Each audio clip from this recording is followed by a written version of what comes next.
Hey, it's Corey with SouthShore Roofing and Exteriors. We're talking about roof repair, roof maintenance, and why it's important you do not subcontract or do not hire a company to subcontract. So we're out here taking a look at this roof.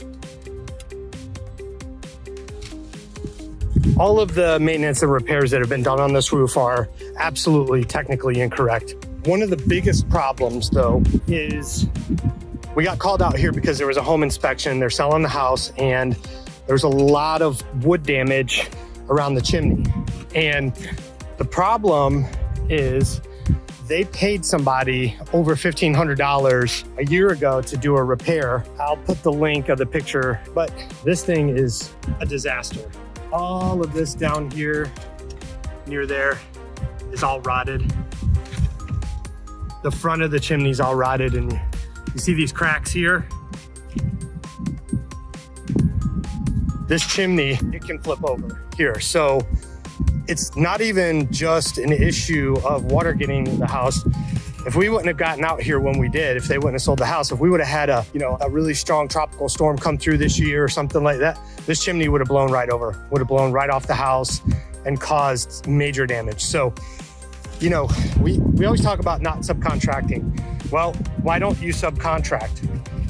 Well, the biggest issue is making sure that you have consistent labor with guys that actually know what they're doing, and they're going to do what is correct when they fix or do repairs. Same goes said for the actual installations. I mean, we see roofs all the time that are 2, 3, 4 years old. They're leaking and they can't get the company to come back because either the company is out of business or they had hired a subcontracting crew and the subcontracting crew doesn't stand behind their work. The other problem is an insurance problem, okay? Most of these subcontracted crews are not properly insured.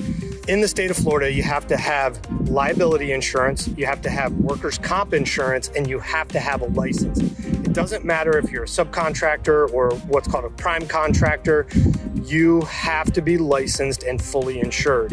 Before you hire a roofing company to do anything on your home, make sure that A, they don't subcontract, B, that you can go on the state website, check their workers' comp, because a lot of these roofing companies don't even have workers' comp, shocking. And C, make sure that they are properly insured with the liability as well. So there's resources. You can check licensing, you can check insurance. There's websites to check all that stuff. And it is critical that before you hire a company, you understand who's going to be doing the work. Can't tell you, and this is $1 million home right here that we're fixing, that they had paid another roofing company. I'm not going to name them, but they've been in the area for a little bit, and they did absolutely abhorrent work for this woman, single woman. So again, make sure that they are licensed, properly insured, and make sure that the company that you hired are the ones that are actually going to be doing the work.